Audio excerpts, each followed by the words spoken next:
Welcome back at Rick's Europe. Today we're going to discuss the unelected president of the European Commission, Ursula von der Leyen, because there is a lot to talk about.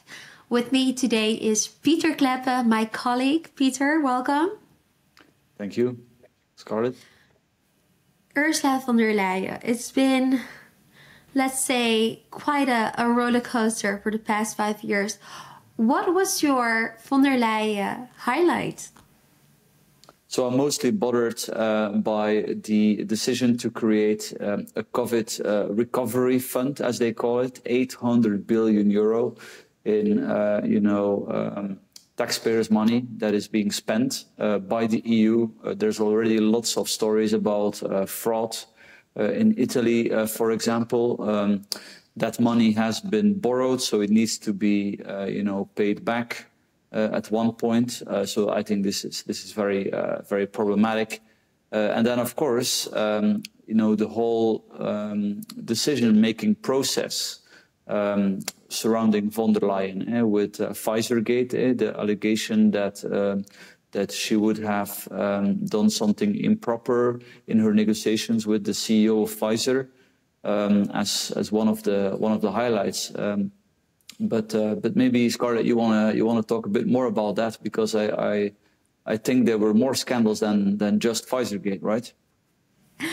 Yes, indeed, and like you said, if I would have to actually describe the legacy of von der Leyen, it's the lack of transparency. It became her hallmark, because in everything she does, there's a lack of transparency. So if you have a minute, there's quite some scandals that we have to discuss. And the first one is the fact that the Vice President of the European Commission, Shinas, was invited to go to the Gulf states 3 times.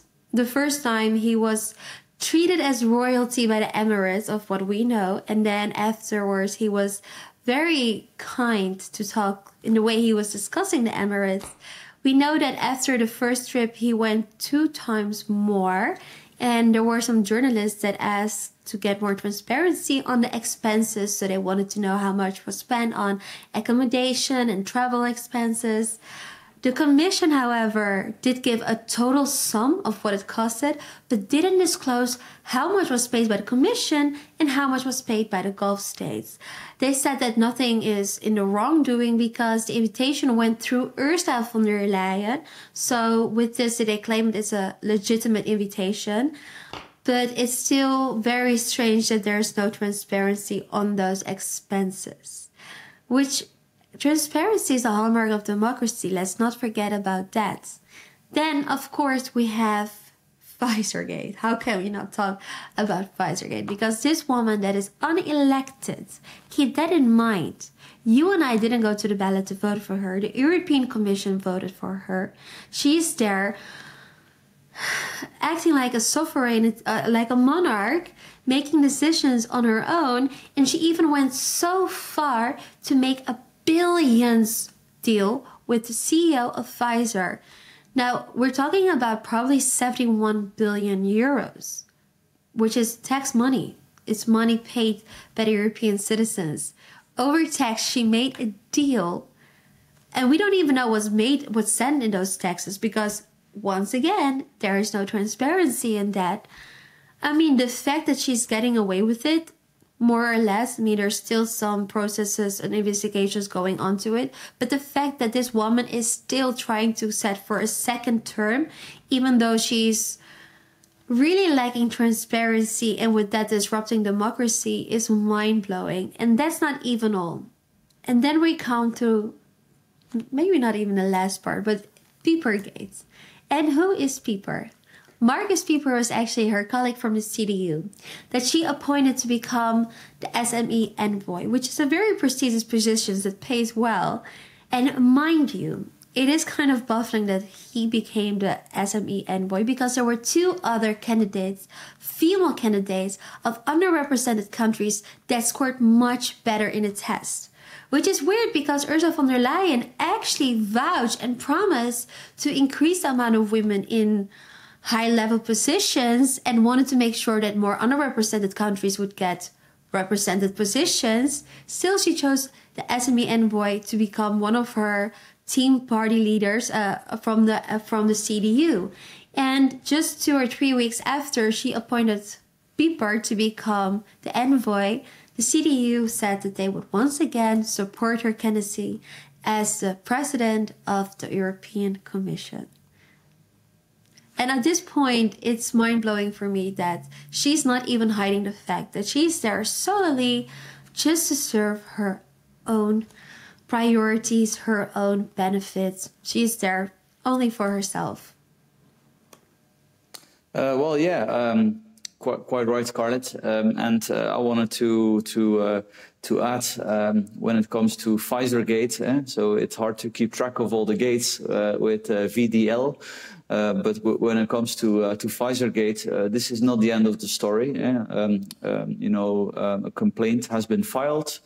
The Belgian justice is investigating it, but also the EU prosecutor office is investigating it. This is an institution that has little power, but the one responsibility it has is to investigate cases surrounding potential wrongdoing with EU funds. And of course, as you mentioned, we're talking about billions and billions of euros for these vaccine contracts.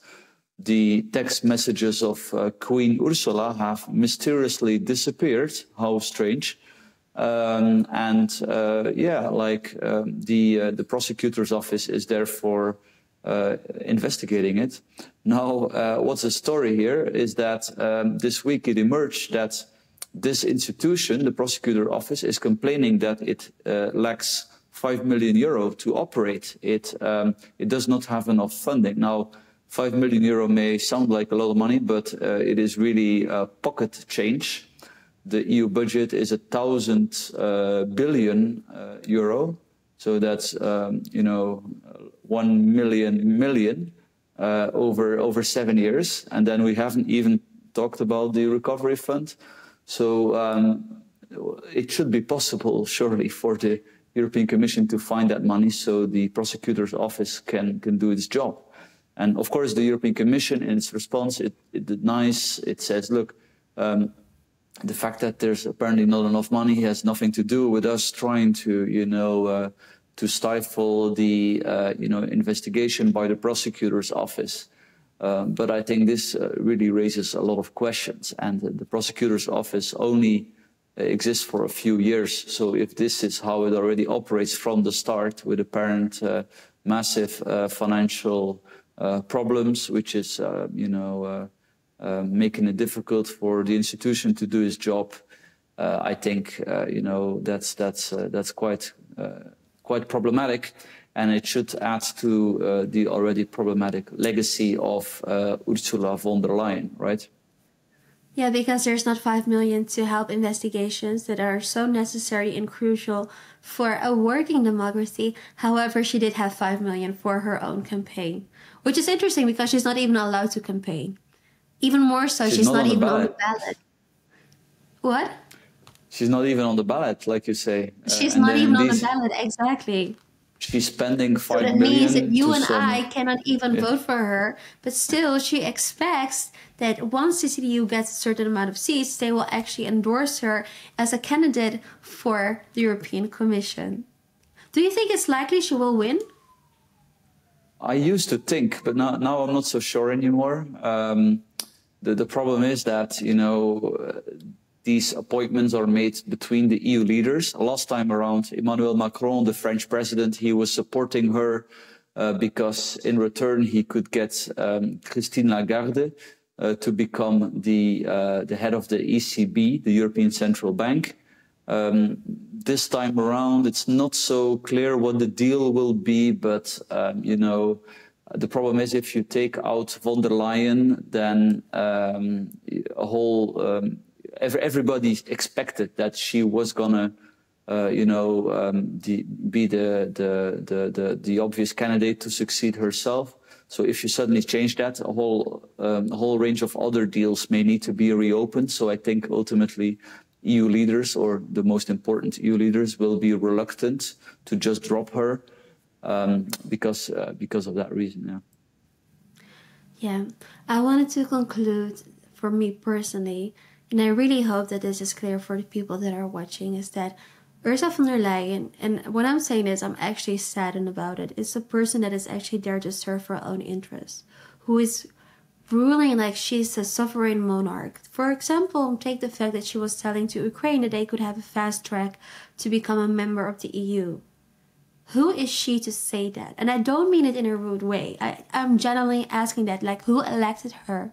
No one. There are strict rules that you need to follow in order to become a member state. You cannot, as an unelected president, make up the rules by yourself. And the fact that she feels entitled to do that, I think, is seriously a dangerous thing.